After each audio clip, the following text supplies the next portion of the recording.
ఫిబ్రవరి 24 నజియాంజైను నగరం పునీత కైసర్ గారి పండుగ. కైసర్ గారు ఈజిప్టులోని అలెగ్జాండ్రియాలో తత్వశాస్త్రం, వాక్పటిమ, సాహిత్య శాస్త్రం నేర్చుకుని ప్రధానంగా వైద్య శాస్త్ర విద్యను పఠించారు. అటు పిమ్మట వ్యాపారం, విద్యలకు పెట్టింది పేరైన కాన్స్టాంటినోపుల్ మహానగరమునకు వెళ్లి అక్కడ తన వైద్య విద్యను కొనసాగించారు. ఆ తరములో ఒక గొప్ప వైద్య నిపుణునిగా ఘనతకెక్కారు. జూలియన్ కైసర్ గారిని తన వ్యక్తిగత వైద్యునిగా గౌరవించినప్పటికీ ఆయన క్రైస్తవ విశ్వాసాన్ని విడనాడించలేకపోయాడు. అనంతరం జోబియను మరియు వాలెన్స్ రాజ్యాలలో కూడా సేవలందించి విశ్వాసంతో జ్ఞానస్నానం స్వీకరించారు. బిథీనియాలోని నైసియాలో జరిగిన భూకంపం నుండి దైవకృపతో రక్షింపబడిన పునీత కైసర్ గారు క్రీస్తు శకం 369లో 40వ ఏట పరలోక ప్రాప్తి పొందగా ఆయన అంత్యక్రియలలో సోదరుడు చిన్న గ్రెగోరీ గారే దివ్యబలి పూజ అర్పించి సందేశమిచ్చి కుటుంబ సమాధిలో భూస్థాపనం చేయగా కుటుంబమంతా దేవుణ్ణి స్తుతించింది. వైద్య విజ్ఞానంలో ప్రఖ్యాతి గడించినప్పటికీ విశ్వాసంలో ఏమాత్రం తడబడని పునీత కైసర్ గారి జీవితం మనకు స్పష్టంగా చెబుతోంది. లోక గౌరవం కంటే దేవుని కృప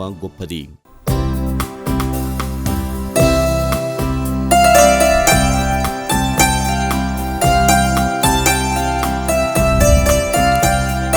పునీత కైసర్ గారా